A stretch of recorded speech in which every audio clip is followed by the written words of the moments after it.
today I'm going to be showing you how I revamped my 40-inch 200% density transparent lace Deepwave wig from Ashimary Hair.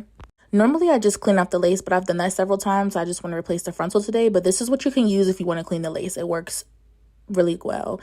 We're going to start off by cutting off the thread, and like I said, the stitching on it isn't that neat. I'm not a sewing machine. I'm not a professional. I'm just a girl who's making her coins work for her, so not too much. But go ahead and cut that thread off, and this is the old frontal. We're going to toss that to the side. And this is what we're left with. So now we're going to go ahead and start detangling this because I am going to wash it. And it's never a good idea to wash your curly wigs while they're tangled because it's only going to make it more tangled. And just to show you guys what I'm working with as far as it being 200% density, like this hair is really good. Even when I'm doing this detangling, I barely had any shedding. And I've had this wig for about 1.5 years now. But you want to go ahead and make sure you get in the back by the neck area because that part always seems to get tangled up as well. But this is what we're left with. This looks like it could be the wig by itself, doesn't it? It's so thick. I love their hair, and it really is true to length and true to density.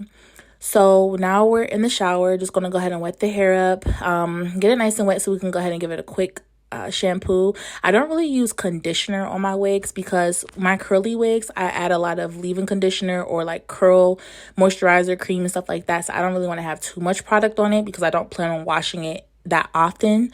So I just do, run through it with one shampoo cycle. If I need to do it again, if it's like extra buildup on it, I will. But I'm going in with silicone mix.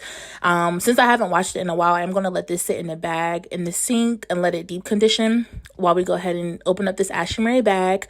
This is the new frontal that I purchased. Transparent lace as well. I think this frontal was about 20 something inches. So it wasn't, that's my only thing with hair companies is that they don't sell the frontals like the same length as the actual wigs or like the bundles. They'd be like a little short. I don't like that. But they did provide me with 2 caps as well as an elastic melting band. And they can't forget the eyelashes, as well as an eyebrow razor or something to cut your wig cap with, and edge control brush. So again, this is me after I combed out the frontal just to show you how thick it is. I am going to dye it jet black because the wig is actually jet black. I don't like that natural brown color that the hair comes in. Just a quick little watercolor. And I'm doing it before I bleach the knots because I would hate to bleach the knots and then dye it black and then, it gets on the knots or whatever. But going in using 3 scoops of powder, a little bit of liquid. I don't measure. Like I said, I'm not a professional. I just do it until the ancestors tell me stop. I add a little bit of this blue hair dye because I've seen a hack on TikTok that helped the knots basically be like less bronzy and more like a natural color with that. I don't really think it made a difference, or maybe I just did it wrong, but this is everything after it's been washed. And I did plan on sewing it on, but somebody called me and interrupted my video, so here I am. This is the final product. Enjoy.